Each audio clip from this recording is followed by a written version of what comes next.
За өнөөдрийн одоо бас нэлээд тийм чухал сэдвийн мөнгө баг терроризмтэй тэмцэх хуулийн хэрэгжилт ямар байна. Тэгээ Монгол улс өөрөө одоо энэ саарл жагсаалтанд орох гэдэг байна уу гэсэн асуудал хөндөгдөд байна л да. Тэгэхээр яг би та хэд зүгээр нэг түүхийн хураангуй маягийн юм хэлэх үү те. Тэгэхээр 2004 онд энэ мөнгө багтай тэмцэх Аз номхон талайн ийм бүсийн байгууллага Монгол улс гишүүнээр хэлсэн. Тэр APG гэж яриад байгаа. Тэр Asia Pacific Group гэдэгт Монгол улс 2004 онд гишүүнээр хэлсэн. Тэгээ 2006 оны 7 сард Монгол улс анх удаага өөрөө мөнгө баг болон терроризмыг санхүүжилтөд тэмцэх хуулийг батлан гаргаж ажилласан. За тэгээ энэ хуулийнхаа хүрээнд Монгол банкны дэргэд энэ санхүүгийн мэдээллийн албыг байгуулсан байгаа. За тэгээ энэний дараа 2006 оныхоо 12 сард одоо тэр Аз намхан талайн бүсийн байгууллагаас Монгол улсад одоо энэ үнэлгээ хийя. Одоо мөнгө баг терроризмтэй тэмцэх хуулийн хэрэгжилт ямар байна гэд анх ирсэн. Анх тэгж орж ирж байхад нь бол ерөнхийдөө тэр олон улсын FATF гэдэг мөнгө баг терроризм тэмцэх байгууллагын ийм 40 зөвлөмж гэж анхныхаа зөвлөмжийг гаргасан. Энэ зөвлөмжийг хэрэгжүүлж байна гэдгээр. Тэгээ энэ хүрээнд бол Монгол улс анх ингээд энэ одоо байгууллагатай одоо зөвлөмжөө хэрэгжүүлж байгаагаа үнэлгээ хийлгүүлээд ингэж явж ирсэн ийм түүхтэй байгаа. Тэгээд 2013 онд яг тэр 2006 онд хийсэн үнэлгээнийх нь процесс нь явсаар хагаад 2013 онд ер нь Монгол улс бол энэ зөвлөмжийн 40 зөвлөмжийн дийлэнх нь бол биелүүлээгүй юм байна гэж хагаад саарл жагсаалтанд оруулж исэн. Ялангуяа тэр хуульд байх гол заалтууд нь алга байна гэдэг шалтгаанаар. Тэгээ 2014 онд одоо манайх тэр мөнгө баг терроризмтэй тэмцэх тухай хуульдаа бол тэр гол заалтуудыг оруулснараа ингээ саарл жагсаалтнаас бол бас их богино хугацаанд жилийн дотор гарч исэн байна. За тэгэнгүүт дараа нь энэ техникийн 40 зөвлөмжөөсөө гадна хэрэгжилтийн ийм 11 бас үзүүлэлт гэдгийг гаргаж ирээд энүүгээрээ бас ингээд үнэлгээ хийдэг болсон. За тэгээд Монгол улсад 2013-аас 16 онд энэ 40 зөвлөмжээс гадна техникийн зөвлөмжөөсөө гадна тэр хэрэгжилтийн 11 үзүүлэлтээр бас дахиж үнэлгээ хийсэн. За тэгээд тэр үнэлгээ хийх явцад бол ерөнхийдөө бол Монгол улс бол одоо энэ 40 зөвлөмжийн 20 нь бол одоо ингээд хэрэгжүүлдэг юм байна. 20 нь бол ерөөсөө хэрэгжүүлдэг юм байна гэсэн үнэлгээний дүгнэлт гарсан. За мөн 11 нөө хэрэгжилтийн үзүүлэлтийн 2-ыг нь бол одоо хагас сугас хийд юм байна. 9 нь бол ерөөсөө байдгүй юм байна гэсэн дүн гарсан. Тэгээд ингээд 17 оны 5 сард одоо ерөнхийдөө Монгол улсыг бол одоо ийм саарл жагсаалтанд оруулах ийм процесс эхэлсэн байна. Яг би нэг ийм товч бас энэ одоо энэ бол тэр FATF-ийн өөрийнх нь веб хуудсан дээр байгаа л да. Нэг ийм материал байгаа. Тэгэхээр ямар материал байна вэ гэхээр ерөнхийдөө энэ үнэлгээ хийж байгаа процесс өөрөө яаж явагддгийг, хэн үнэлгээ хийдэг, дараа нь үнэлгээ хийгээд яаж явагддаг юм бэ гэдэг энэ мэдээлэл нь угаасаа байж байгаа. Энэ дээр ихлээр одоо үнэлгээ хийж байгаа процесс байгаа. Үнэлгээ хийж байгаа процессын дараа public statement буюу албан ёсоор олон нийтэд зарлана. Тэгээд дараа нь тэр зарласан аль нэг хар лист, хар жагсаалт гэдэг юм уу? Эсвэл одоо саарл жагсаалт гэдэг юм уу? Энэ жагсаалтанд орсны явуул орох. Тэгээд дараа нь яаж гарах вэ гэдэг энэ процесс нь байж байгаа. Тэгэхээр бол яг энэ 16 оноос хойш бол яг энэ өөрийнх нь дотоод тэр энэ процедурын дагуу ингээ асуудал нь явагдаж байгаа. Тэгэхээр 16 онд авсан манай үнэлгээ маань одоо ингээд яг олон нийтэд зарлах хэмжээний хурал нь одоо ингээд өнөөдөр Парист болж байгаа. Одоо ингээд энэ процесс одоо хурал явж байна. Тэгээд 5 дахь өдөр өөрөө хамгийн нэгдсэн хуралдаан нь болдог албан ёсны шийдвэр нь гардаг. Тэгэхээр тэрэн дээр бол зарлах үгүй гэж асуудал яригдах юм. За тэгээ яавал хар жагсаалт, яавал саарл жагсаалт гэж бас асуудал бас байх хэрэгтэй. Тэгэхээр хар жагсаалт гэдэг бол ерөөсөө энэ хамтын ажиллагааны байгууллага бол хамтран ажиллах боломжгүй гэсэн улсыг бол хар жагсаалтанд зарладаг. Тэгэхээр бол яг өнөөдрийн байдлаар бол одоо жишээлбэл Иранч гэдэг юм уу эсвэл Ардсан Солонгос гэдэг юм улсууд байж байгаа. Тэгэхээр энэ улсууд бол хамтран ажиллах боломжгүй гэж нэрлэгдээд яаж байгаа. Тэр нөгөө одоо эрчимтэй үнэлгээ буюу одоо энэ нөхдүүд эрсдэлтэй гэсэн жагсаалтан тэр саарл жагсаалт. Тэгэхээр бол одоо юмтай зөвлөх юм бол нөгөө энэ бол хамтын ажиллагаа хийж болохгүй биш. Гэхдээ хамтын ажиллагаа хийхэд эрсдэл байна гэж л үнэлэгдсэн юм яа. Тэгэхээр манай улс бол яг энэ лөө бол өнөөдөр албан ёсоор бол бас ороогүй байгаа. Тэгэхээр энэ хурлын дараа бол энэ асуудал зарлагдах уугүй юу гэдг нь яригдана. Тэгэхээр бол яг одоо энэ өнөөдрийн хийж байгаа одоо энэ болж байгаа процесс бол бүр 16 оноос ихтэйгээр ингээд явж байгаа энэ процесс байгаа л гэж л ерөөхдөө бол яг ийм байна тий. Та одоо пресс болж байгаа тэр хурлын яг явцыг дахиад сайн нэг хэсэг дурдлаа тий. Өчигдөр жишээлбэл манай энэ бүсийн асуудал орсон байна. Энэ дээр яг явцсан дахин яаж үргэлжлэх юм бэ? Тий. Яг би манайх бол зөвхөн энэ нэг өнөөдөр хүртэл ингээл энэ өнөөдөр энийг анхудаага мэдж байгаа зүйл биш. Ингээл 16-оноос хойш л одоо энэ ажлыг хийгээд одоо яаж энэ үнэлгээгээ сайжруулах вэ гэж яваад байгаа. Тэгээ яг би манай нар ийм танилцуулга байдаг л да. Жишээлбэл тэр 17 оны 5 сард гарсан яг үнэлгээгээр бол одоо 40 нөгөө зөвлөмж гэдэг байгаа техникийн зөвлөмж гэдэг байгаа зүйлийн бол 4 янзаар үнэлдэг байгаа. За хангалттай сайн хийсэн, дийлийг хангасан, заримыг хангасан, тэгээ хангалтгүй гэдэг. Тэр тухайн үед бол манайх бол яг 17 онд авсан үнэлгээгээр бол хангалтгүй 5. За зарим нь хангалттай гэдгээр 15, дийлийг хангасан 5, тэгээд бүрэн хангасан 5 гэд ингээд тэгэхээр яг 20 болчих жоохгүй тийм. Сайн хангасан 20, сайн хангаагүй 20 гэд. Яг өнөөдөр ингээд сая одоо та бүхэн сайн мэдж байгаа 8 сард одоо Монголын нэлээд томоохон баг нөгөө Камберад Аз номхон талаан тэр бүсийнхээ байгууллага дээр очиж үнэлгээнийхээ тайлан тавьсан. Тэгээ энэ авсан хагасыг биелүүлж байгаа хагасыг биелүүлээгүй энэ үнэлгээнүүдэд дээш нь ахиулъя гэдгээр бид өнөөдрийг хүртэл сүүлийн одоо 2 жил 17-оос 19 он энэ хооронд юу хийсэн бэ гэдгээ бүх зүйлээр тайлангаа тавьсан байгаа. Тэгээ тайлангаа тавьсны дараа аль биесны бас дүн нь гарсан л та. Одоо APG-ийн веб сайтн дээр орох юм бол байж байгаа. Тэгэхээр тэрэн дээр бол юу гэж гарсан гэхээр зарим нь хангалттай гэдгээр 5, дийлэнхийг хангасан гэдгээр 28, бүрэн хангасан 7. Тэгэхээр бол дийлэнхийг хангасан буюу бүрэн хангасан гэдэг 7 28 гэдгээр 35 үзүүлэлт нь бол ерөнхийдөө би хангасан гэдэг үзүүлэлт нь ороод нөгөө талаас доош гэдэг дээр 5 үзүүлэлт үлдсэн. Тэгэхээр энэ бол аль биесээр зарлагдсан. Тэр бол манай техникийн үзүүлэлтийн хувьд бол Монгол улс бол хангалттай гэсэн үнэлгээг авчихсан байгаа. Сүүлд нь 9 сард нөгөө Бангкокт бас нөгөө одоо хэрэгжилтийн 11 үзүүлэлтээ очиж бас хамгаалсан байгаа. Тэгэхээр бол 17 онд бол ерөнхийдөө муу гэсэн үнэлгээ авсан 9 үзүүлэлт ерөөсөө ажил хийгдээгүй. Дунд гэсэн үнэлгээ авсан 2 үзүүлэлт гэдэг ерөнхийдөө 11 үзүүлэлт нь бүгдээрээ дундаас доош байсан байхгүй. Тэгвэл тэрний одоо саяч хамгаалаад ямар үзүүлэлт дүн гарсан гэхээр сайн гэсэн 7, дунд гэсэн 4. Тэгэхээр бол ерөнхийдөө нөгөө дундаас дээшх нь бол 7 болчихсон. Ингээд бол манайх бол ерөнхийдөө ингээд хэрэгжилт бол сайн явж байна гэдгийг гаргачихсан. За тэгээд биний нөгөө түрүүчийн нөгөө тэр FATF-ийн вебсайтн дээр байгаа үзүүлэлт дотор тэгвэл яавал саарл руу орох уу, яавал хар руу орох уу, яавал энэ аль нэгэнд орохгүй байхаа гэхээр угаасаа бас энэ үнэлгээнийх нь аргачлал нь байгаа. Жишээлбэл тэр 40 үзүүлэлтийн 20-оос л 20 хүртэлхийг хангаагүй бол одоо орно гэж байна. Тэгэхээр бид ч одоо 35-ыг хангалтсан учраас бол энэгээрээ бол орох нөхцөл бол одоо шалгуур бол байхгүй болчихж байгаа. Тэгээ 11 одоо үзүүлэлтийн одоо 9-өөс илүүг нь хангаагүй бол одоо саарл руу орно гэж байгаа бол бид ч одоо 7-гийн нүшээ одоо хангаад эхэлсэн учраас бол бас орох юуг болчиход байгаа. Тэгэхээр бол одоо өнөөдрийн Парист болж байгаа хурлаар бол бид энэ тайлангаал тавьж байгаа. Тэгэхээр бол яг энэ юугаараа бол одоо өнөөдөр хийсэн ажлаараа бол бид тэр саарл жагсаалт руу орох нөхцөл бол байхгүй болчиход байгаа. 17 онд бол байсан.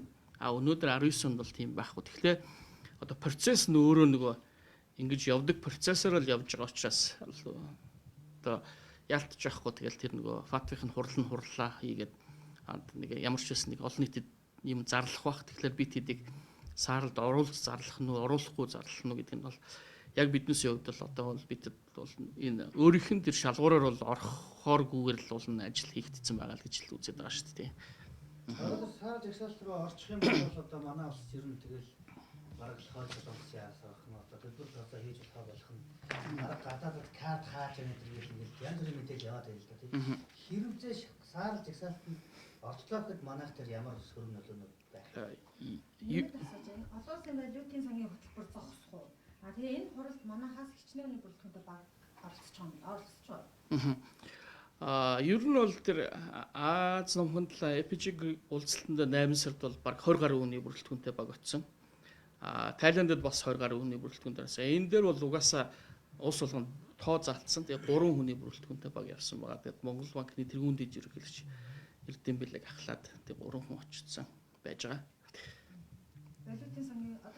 Валютын сангийн хөтөлбөр бол би бол зогсохгүй байх гэж бодож байна. Яг л энэ өөрөө хоёр тусдаа асуудал та. Валютын санчин хөтөлбөрчин болох тэр Монгол улсын одоо макроэдинскийн төвтөртэй байдлыг одоо сэргэлтийг бий болгож яах хөтөлбөр. Тэгэхээр энэ бол энэ сарлж гисалт бол ер нь ямар нэг мөнгө ах туризмтай ямар нэг холбоо байхгүй. Тийм тэгээд бид хэд Миний асуулт. ямар асуулт Хэрвээ орчлаа гэхэд За. систем болно гэдэг. тий ер нь бол 16 оноос эхлээд энэ үнэлгээгээд эрчимтэй үнэлгээнд орсон учраас бид хэдийн бол шар гэрэл бол айл 16 оноос 17 оноос эхлээд асцсан гэж хэлж болно. Тэгэхээр бол өнөөдөр бол одоо ингээд Монгол улстай одоо энэ санхүүгийн хувьд бол одоо ингээд үйлчлэгээ үзүүлж байгаа зарим нэг улсууд байна. Тэр улсуудын хувьд бол хэдийгээр Монгол улс эрсдэлтэй энэ хэсэгт байгаа ч гэсэн үйлчлэгээгээ хамтан ажиллагаа явж гин гэж болно. Зарим банкуд бол ерөнхийдөө айл 17 оноос эхлээд ерөнхийдөө харилцаагаа тасалсан л да. Одоо ялангуяа нэлээд Америкийн банкуд ч гэдэг юм уу, нэлээд томоохон хөгжингөө улсуудын банкуд бол Монголтой холбоотой гүйлгээ дамжуулах юмнуудаа бол ерөнхийдөө зогсооцсон байгаа. Тэгэхээр бол бидэд бол одоо өнөөдөр бол ерөнхийдөө яг л аль бие ёсоор энэ зүгээр зарлагдах гэж байгаа болохоос ш тэр шар гэрэл бол айл 17 онд асцсан байсан. Тэр хүрээндээ бол одоо хамтын ажиллагаа хийж байгаа байгууллагуудаа хийж ил байгаа. Тэгээ шууд өнөөдөр ингээд зарлахлаар нь зогсооно гэсэн юм тийм бас хүлээлт бол байхгүй байна л та бидний хувьд бол тий. Бүсийн байгууллага EPG гэдэг нь дэлхийн байгууллага нь тэгээд бүс бүсээрээ бас тусдаа бүсийн байгууллагуудтай. Тэгээд тэр бүсийнхээ байгууллагад гишүүн болоод тэр үнэлгээг нь болохоор тэр бүсийн байгууллага нь хийгээд эцсийн шийдвэрийг нь болохоор тэр дэлхийх холбоон дээр гаргадаг.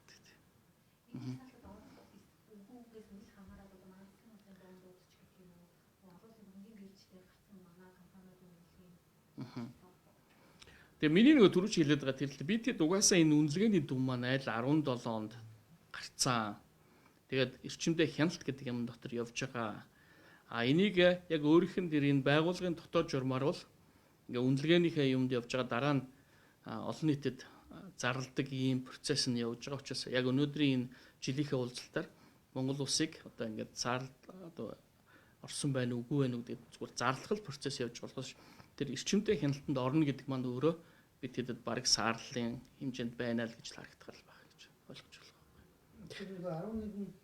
Тэр үед яг миний түрүүч хэлсэн шүү дээ 17 онд бид хэд манай үзүүлэлт маань өөрөө нэг хэрэгжилтийн 11 үзүүлэлтийн 9-ийг хэрэгжүүлдэггүй бараг 11 үлээ хэрэгждэггүй гэж хэлж болохоор 40 нөгөө зөвлөмжийн маань 20 бэлдэггүй байсан учраас бол талаас тал нь бол биелэхгүй байна гэдэг үнэлгээгээ бол айл 17 онд авчихсан байсан учраас бол тэр үедээ л баг хэрвээ шууд зарладаг байсан бол саарл гэж зарлах байсан баг.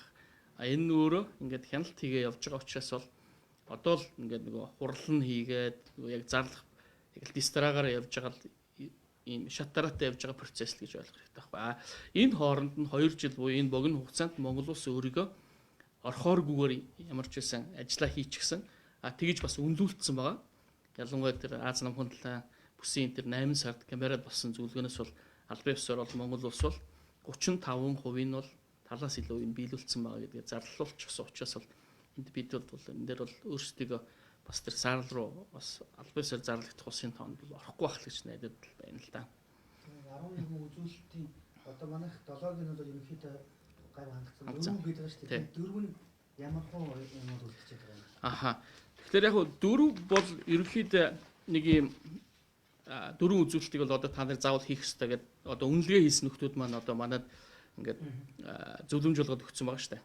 Тэгэхээр бол яг тэр нь бол ингээд хэрэгжилт 1, хэрэгжилт 2 гэдэг 11 гэдэг дугаартай байдаг. Тэгэхээр бол тэрэн дотор нь бол хэрэгжилт 3, хэрэгжилт 7, хэрэгжилт 8, хэрэгжилт 11 гэж ийм 4 нөхөр байгаа. Хэрэгжилт 3 гэдэг нь болохоор ерөнхийдөө хэн шалгалттай холбоотой.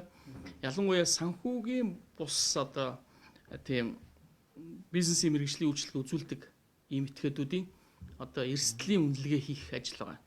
Тэгэхээр санхүүгийн бус ийм мэргэжлийн үйлчлэгээ үзүүлдэг энэ дотор ямар юмуудыг хамрах вэ гэхээр одоо Монголын нотротчдын танхимч, хуульчдын холбоо гэдэг юм уу, мэргэжсэн нэгтлэн бодог бүртгэгчдийн институт ч гэдэг юм уу. Одоо ингээд энэ нөгөө үйл хөдлөх хөрөнгийн зуучлагч эсвэл энэ нөгөө үнэт металлын бас арилжаа эрхлэгч гэдэг. Одоо манай нөгөө мөнгө байх туризмтэй тэмцэх хууль дотор энэ санхүүгийн бус мэргэжлийн үйлчлэгээ үзүүлэгч байгууллага гэдэг тэр хэн байдаг вэ гэдэг ингээд хуулийн дээр загаад өгсөн байгаа байхгүй. Тэгэхээр энэ байгууллагынхаа та нар эрсдлийн үнэлгээ хийгээч гэж байгаа. Эрсдлийн үнэлгээ гэхээр юу байх вэ гэхээр эдгээр байгууллага бол өөрсдөө энэ хуулиараа яг нөгөө санхүүгийн мэдээллийн албанд мэдээ өгөх үүрэгтэй этгээдүүд байхгүй. Одоо жишээл банк бол одоо та сайн мэднэ шүү дээ. 20 саяас дээш гүйлгээ хийвэл с 'ижигтэй гэх юм бол энийг мэдээлнэ гэж байгаа шүү дээ. Тэрнтэй адилхан энэ бас одоо саяны миний дурдсан энэ хуулийн этгээдүүд хэрвээ бас с 'ижигтэй гэх гүйлгээгээ одоо манай санхүүгийн мэдээлэл хамт мэдээлэх үүрэгтэй байхгүй. Тэгэхээр яг өнөөдрийг хүртэл бол ямар ч энэ этгээдүүдээс мэдээлэл бол ирж байгаагүй. Тэгэхээр бол энэ ирж байгаагүй гэдэг маань ерөөсөө тийм с 'ижигтэй гүйлгээ байхгүй мүү гэдэг бас асуудал байж болно. Байдаг байхад ягаад мэдээлэхгүй байна ч гэдэг юм уу. Ер нь энэ хүмүүст бол эрсдлийн үнэлгээг нь одоо тэр хяналт тавьдаг байгууллага нь хийх ёстой л гэж байгаа юм л да. Тэгэхээр бол одоо ингээд энэ дээр бол биднээс бол ингээд бас юм хэрэгжүүлэх арга хэмжээний төлөвлөгөө гэдээ гаргачихсан байгаа. Одоо энэ мөнгө баг терроризмд тэмцэх одоо энэ хуулийг хэрэгжүүлэхэд их олон байгууллагууд орж байгаа л да. Одоо Монгол банк, Сангийн яам, санхүүгийн зохицуулах хороо, за тэгээ хууль зүйн яам, за тэгээ хууль хяналтын байгууллагууд, за тэгээ тагнуулч гэдэг юм уу ингээд их олон байгууллагууд хамтарч ажилладаг, хамтын ажиллагаанд зүйл ажилладаг. Тэгээ энэ зөвлөлийн хүрээнд биднээс одоо эдгээр байгууллагууд маань хэн маань ямар үүрэг оролцоотой оролцох вэ гэдгээ бол хуваарлаад энэ ажлаа хийж байгаа. Тэгэхээр бол одоо энэ дээр бол ийм ажил байна гэсэн. Одоо энэ дээр ямар ч бас эрсдлийн үнэлгээ хийх хэрэгтэй л гэж байгаа. Тэгэхээр бол одоо сая бол одоо мөнгө баг терроризм, олноор хүнэгт тэмцэх хууль маань батлагдсан байгаа. Энэ хуулийн дотор бол одоо эдгээр байгууллагуудын энэ хуультай холбогдуулаад зарим нэг байгууллагын одоо хяналтгүй байсан этгээдүүдийг бол хяналтанд оруулсан. Одоо жишээлбэл үл хөдлөх хөрөнгийн зуучлагчид бол хуучин бол ерөөсөө ямар нэг зөвшөөрлөхгүй хэн нэгний хяналтгүй байсан бол одоо ингээд санхүүгийн зохицуулах хорооны хяналтанд орж байгаа. Гэх мэт л ингээд тэгэхээр одоо хяналт тавьдаг байгууллагууд нь одоо энэ дээр эрсдлийн үнэлгээ хийх ажил гарч ирж байгаа. Тэгэхээр бол одоо ингээд хэсэгчлээд одоо очиод үнэлэх нь байна л да. Тий. Дээр нь одоо нөгөө хуулийн дагуу одоо жишээлбэл одоо энэ дотор хамгийн ойлгомжтой юм бол одоо нөгөө алт мөнгөн эдлийг зуучлагч гэдэг юм уу борлуулалт этгээд гин шүү дээ. Тэгэхээр одоо та бүхний сайн мэдж байгаа одоо ингээд мөнгөн завья гэдэг дэлгүүр байж байгаа шүү дээ. Тэнд ч одоо маш их хэмжээний алт мөнгөөр хийсэн эдлийг ингээд зараа сууж байгаа шүү дээ. Тэн дотор бол мэдээж тэр гүйлгээн дотор бол 20 саяас дээш төгрөгийн үнэтэй эдлэл бол байж л байгаа байхгүй. Тэгэхээр энэ нь өөрөө ингээд зарагдаж явах с 'ижигтэй тохиолдол бол мэдээлэх үүрэгтэй л дээ. Энэ хуулиар бол тэгэхээр энэ хүмүүс бол мэдээлэх ёстой. Тэгээ мэдээлж гинүү, мэдээлэхгүй байна уу, нүүн дарагдуулж гинүү, санаатай юм уу, санамсаргүй байна уу гэдгийг хэн нэгэн хүн бас очиж үнэлэх ёстой байхгүй. Эрсдэл байна уу байхгүй гэдэг. Тэгэхээр энэ үнэлгээний ажилд ингээ хэрэгжүүлж эхлэх ёстой. Тэгэхээр энэ маань одоо ингээ сая хуулийн дээр орцсон учраас одоо ингээ хийгдэж эхлэх байхаа гэж бас бодож байгаа. За дараагийнх нь нэг хэрэгжилт олоо гэдэг. Жишээлбэл одоо ингээд өнөөдөр Монгол улсад энэ хууль маань би түрүүнд хэлжсэн 2006 онд энэ мөнгө баг терроризмтэй тэмцэх хууль батлагдчихсэн. Тэрнээс хойш бол одоо ингээд бас ингээд янз янзын хэрэгүүд гарч байгаа. Одоо та бүхэн олон нийт мэдээ хэрэгсэл зөндөө ярьдаг штеп. Мөнгө багтай ч холбоотой ч юм уу, авилгал хээл ахвал татвараас цугтаасан ч юм уу. За ямар ч байсан мөнгө баг терроризмтэй мөнгө баг гэдэг ч маань өөрөө хууль бусаар орсон орлогыг хууль ёсны болгож ил энэ хийж байгаа процессыг мөнгө баг гэж хэлээд. Тэгэхээр ямар нэг хууль процессор мөнгө хийсэн бол тэрийг илрүүлж байна уу? Тэгээд тэрийг ингээд илрүүлээд гаргаж ирж гин үү? Тэгээд тэрийг хуулийнхаа дагуу одоо хариуцлага тооцож гин үү гэдэг асуудал байна. Тэгэхээр энийхээ тайланг бол биднес өгж байгаа. Гэхдээ энэ одоо манай хэвлэл мэдээлэл дээр явж байгаа энэ бүгдээс бас мэдээлэл авд юм уу? Ерөнхийдөө жижиг л хэрэгүүд байхаас биш том одоо та нарын яриад байгаа их том авилгын хэрэг мэрэг юм чинь ягаад энэ хуулийнхаа хүрээнд шийдэгдэхгүй байна л гэдэг асуудал нь бас гарч ирээд байгаа юм л да. Тэгэхээр бол энэ хуулийн хэрэгжилтэн дээр бол бас анхаарч ажиллах ёстой гэсэн асуудал нь гарч ирээд байгаа. Тий. За өөр нэг хэрэгжүүлэх асуудал нь тэр хэрэгжилт 8 буюу одоо ингээд төлбөр тооцоо бол одоо банкар ч юм уу банк усаар дамжиж орж ирж байгаа. Тэгэхээр одоо ингээд хил гайлаар мэдүүлэлгүйгээр одоо их хэмжээний бэлэн мөнгийг зөөх асуудал бас байна уу гэсэн асуудал яригдж байгаа. Одоо өнөөдрийн саяхны сон дээр бол их хэмжээний бас валют ингээд мэдүүлэлгүй авч явж ирсэн ингээд баригдсан ингээд яригдсан. Тэгэхээр энэ асуудал маань өөрөө бас яаж зөв шалгагдаж зөв одоо хянагдаж байна. Ийм зүйлүүд байна уу гэдэг нь бас их чухал асуудал болчиход байна. Тэгэхээр бол яг манай дээр бол хит хитэн одоо манай гайлийн байгууллагууд дээр янз янзын мэдээлүүд байдаг мөртлөө энэ нөөрөө яаж шийдэгдсэн бэ? Яг зөв хуулийнхаа дагуу шийдэгдсэн үгүй юу гэдэг нь бол бас яг тодорхой бос байгаа учраас энэ дээрээ одоо үйл ажиллагаагаа идэвхжүүлэх, хэрчимжүүлэх шаардлага байна гэдэг л асуудалтай явагдаж байгаа. За тэгээ хамгийн сүүлийн дөрөвдөх нь болохоор нэг өв олноор хөнөөх зэвсэгтэй холбоотой. Тэрийг одоо санхүүжилж гин үү? Энэтэй холбоотой ямар нэг юм асуудлууд байна уу гэдэг дээр нь ягаад одоо Монгол улсын хувьд бол саяхан өнгөрсөн 7 хоногт нөгөө энэ заалттай холбоотой хуулийн нэмэлт өөрчлөлт орсон байгаа. Тэгээд ямар ч байсан энэ дээр бол одоо хуулиа хэрэгжүүлээд ажиллах юм бол энэ хэсэг маань өөрөө бас ингээд гайг болчих واخ гэж найдаж байгаа.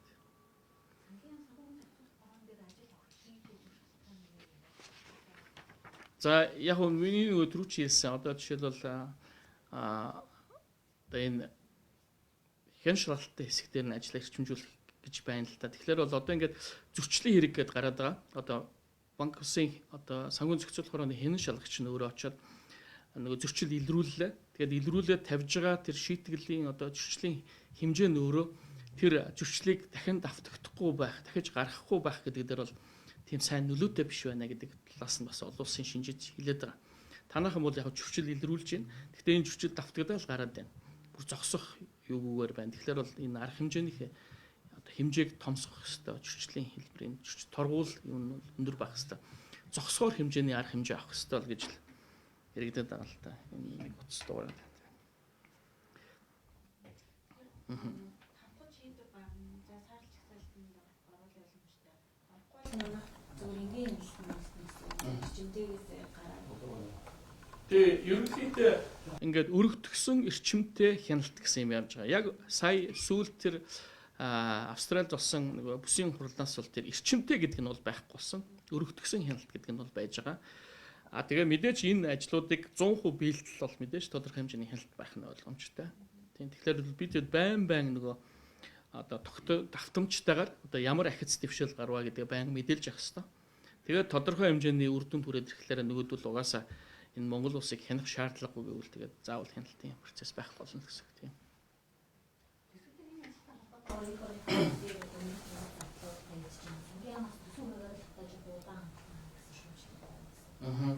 Тэгэхээр би түрүүн бас та хэлсэн ингээд энэ хамтын ажиллагааны зөвлөлүүд дээр бид хэд ингээд төлөвлөгөө баталсан байгаа. Одоо энэ төлөвлөгөөнийхээ дагуу энэ дээр бол одоо ингээд хэрэгжүүлэх ямар ажил байна? Хэн хариуцаж ажиллах вэ? Ямар хугацаанд хийх вэ? Тэгээ ямар үр дүн гарах вэ гэсэн юм төлөвлөгөө байгаа л да. Тэгэхээр энэ дээр нөгөө хариуцсан одоо нөгөө хамтын ажиллагааны байгууллагууд маань өөрсдөө энэ ажлыг хийхэд ямар хэмжээний төсөв өртөх хэрэгтэй гэдгээрээ бас ингээд төсөвдөө суулгаад явах байх л гэж бодож байгаа.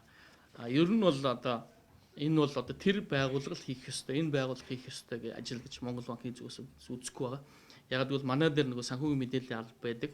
Энэ албаныхаа хажууд биднес тэр хамтын ажиллагааныхаа зөвлөлийг ажилуулж байгаа. Тэгэхээр хамтын ажиллагааны зөвлөл гэдэг маань хамтараа л энэ ажлыг хийн. Энэ бол зөвхөн одоо Монгол банкнд ч юм уу хэн нэгэн байгууллага тавьсан дүн биш байхгүй. Энэ Монгол улсад тавьсан дүн учраас бид хэд энэ Монгол улсаараа л хамтарч ажиллаж энэ асуудлыг шийднэ л гэсэн л юутай байдаг. Тэгэхээр өнөөдөр бол яг өнөөдөрт бол хамтын ажиллагааны зөвлөлийг бол Монгол банк даргалж явж байгаа. Тэгээд яг энэ маань хамтын ажиллагааны зөвлөл маань ингээ ээжлээд даргалах ёстой учраас одоо энэ дараагийн хийх ажилд маань аль байгууллага нь илүү их оролцоотой байх уу гэдгээрээ тэгээд даргалаад бас явах байх л гэж бодож байгаа. Хамтад төлбөр тооцоон дээр багны банкуд бол харилцаагаа тасалсан байгаа шүү дээ. Тэгэхээр энэ сарлж ихсэлтэд орох хэсэг шийдвэрээс үл хамааран ер нь манай гадаад төлбөр тооцоон ялангуяа Америкийн банкны харилцаагаа сэргийдэд юу шаардлага? Тийм яг уу ингээд ийм хяналтанд орсон ингээд одоо шар гэрэл асцсан гэж одоо би одоо ойрхон жишээгээр яах юм бол одоо энэ ингээ эрсдэлтэй байна энэ улс гэдэг. Тэгээ энэ улсын одоо банк ч гэдэг юм банк санхүүгийн байгууллага аль нэг хуулийн этгээдтэй ингээ харилцаанд орохлоор шар гэрэлтэй этгээд шүү эрсдэлтэй гэдэг үнэлгээтэй байгаа гэдгээрээ яг л нүүдүүл их болгоомжлно л доо. Нэгдүгээрт хоёрдугаарт гэвэл манай ингээ төлбөр тооцоог дамжуулахын тулд нөгөө эрсдэлтэй гэдэг юутай байгаа учраас их олон шалгуур одоо шалах болох байхгүй. Одоо энэ аж ахуй нэгжинд хин гэж аж ахуй нэгжээс ямар зорилгоор энэ мөнгийг гуйлж байгаа юм ч гэдэг юм уу төлбөр тооцоо хийж байгаа гэдэг их олон асуулт хяналт явна. Тэр нь тухайн нөгөө дамжуулж байгаа банкны хувьд бол одоо тодорхой нөгөө төлбөрөөр дамжуулна шүү дээ. Төлбөр тооцоог нэг хураамжаар дамжуулна. Тэр хураамжнаас илүү хэмжээний зардал гараад эхлүүл нөгөөдөл угаасаа ингэж ажилласнаас одоо Монголын төлбөр тооцоог дамжуулахын тулд би ийм их хэмжээний зардал гаргаснаас баг дамжуулахгүй харилцаагаа зогсоосон баг ямар юм байна гэдгээр л хандаад байгаа юм л да. Тэгэхээр ингээд энэ үднээсээ л зогсоогоод байгаа. Тэрнээс бид тэдийг угаасаа эрсдэлтэй энэ баг одоо мөнгө угаагдаж төлбөр явж байгаа гэж бодохгүй байгаа шүү дээ. Тэгэхээр тэр зардал мөнгнөөсөө болол үйл ажиллагаа зогсоод байгаа. Хэрвээ энэ тохиолдолд одоо ингээд сарлага зарлагдсан ч юм уу энэ тохиолдолд бол төлбөр тооцоо явах бол нэлээд өртгөн нэмэгдэнэ гэсэн үг. Тэгэхээр мөнгөө дамжуулахын тулд хуучин одоо нэг 15 одоо долларч гэдэг юм уу 15 евро төлөөд төлбөр тооцоо хийдэг байсан бол одоо 30 40 50 ч болт юм ингэж явах болно. Хоёрдугаарт тэгвэл нөгөө хуучин бол ингээд хоёр банкыг холбодог дунд нь байдаг банк нь шууд ингээд дамжуулаад өгчдөг гэсэн бол тэр банк нь байхгүй болчих юм бол өшөө өөр банкаар дамжих юм бол 3 4 дамжих болдог ч юм уу. 3 4 банкаар дамжих болохоор бас төлбөр тооцоо нь зардал нь нэмэгдэнэ гэсэн үг. Тэгэхээр бол ерөнхийдөө бол бүр төлбөр тооцоо зогсно гэж Монгол банк үзэх байгаа. Бид тэгж харахгүй байгаа. Зүгээр ямар ч байсан их удаан олон банкаар дамжих болох байх.